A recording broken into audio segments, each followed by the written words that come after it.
President Trump says there are no new talks scheduled to end the war with Iran. He made the statement on Truth Social and also said the naval blockade on Iranian ports is in effect and the Strait of Hormuz is open.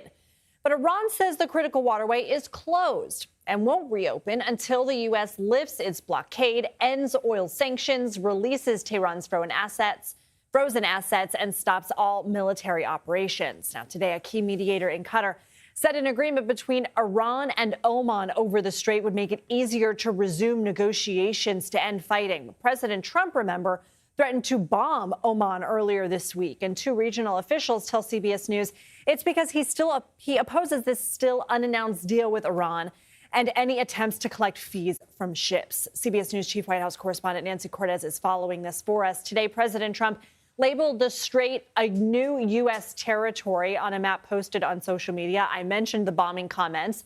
Are allies in the region taking these posts seriously?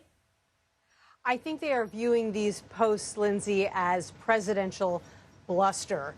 Hard to see how the president would turn the Strait of Hormuz into a U.S. territory. No one seems to consider that a serious proposition. And even Oman didn't seem to blink at President Trump's threat to bomb them. They are a very important U.S. ally in the region, and it isn't the first time that he's gotten frustrated and suggested that he might try to hurt them somehow militarily. What really is driving his frustration is the fact that Iran, while it hasn't been negotiating directly with the United States, is negotiating directly with Oman in talks that have gone on longer than initially predicted over getting the strait reopened, and those talks appear to be heading in the direction of an agreement, if it comes to pass, that would give Iran a lot more control over the strait than it had before the war. And that is what frustrates President Trump and causes him sometimes to lash out, not only at Iran, but clearly at Oman as well.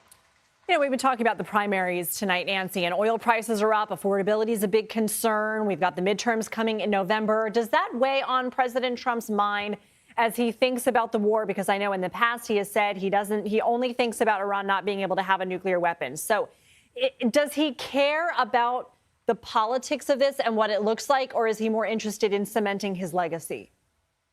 His aides definitely care, and they're very aware of gas prices day to day. And President Trump himself has acknowledged that gas prices are still high. But what he argues is that it's all going to be worth it to prevent Iran from getting a nuclear weapon. The problem is that there aren't really serious negotiations going on right now over a nuclear weapon. The president has acknowledged that. The vice president, even the president's son and envoy, Jared Kushner, has acknowledged that. But it does appear that the president is kind of embarking on a new strategy. Kushner said that Trump's biggest focus now is on placing economic pressure on the Iranians, basically maintaining the U.S. blockade in the Persian Gulf, in the Strait of Hormuz, to basically prevent oil tankers from being able to dock at or leave Iranian ports. The idea being that once the economic pain becomes too much to bear for Iran, they will be forced to come to the table.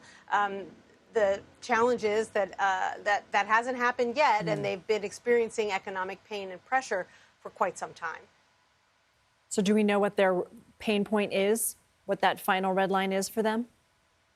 You know, the Iranians have proven over the course of decades that they are willing to withstand quite a bit of economic pain and without changing course. And, you know, when it comes to something as existential as their nuclear program, there are many, not all, but many within the Iranian government who believe that it is best to hold out because they are simultaneously putting economic pressure and creating pain for the United States in the form of high gas prices. So basically, it's a question of who blinks first. Nancy Cordes, thank you.